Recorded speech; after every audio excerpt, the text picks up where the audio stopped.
নমস্কার বন্ধুরা, good afternoon. তো আজ দুপুরে কি রান্না করলাম চলো তোমাদের দেখানো যাক। তো আজ করেছি গরম গরম ভাত, আর এদিকে আছে মোচা চিংড়ি। তো কে কে মোচা চিংড়ি খেতে পছন্দ করো অবশ্যই কমেন্ট করে জানিও। আর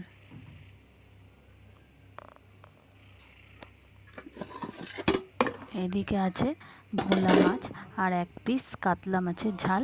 যেহেতু ভোলা মাছ ছোটো মেয়ে খায় না, সেই কারণে ওর জন্য মাছের পেটি আনা হয়েছে।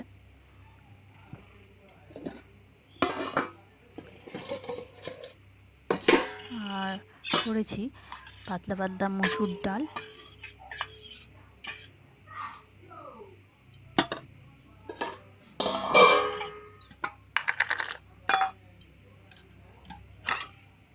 আর এদিকে আছে মাছের তেল ভাজা।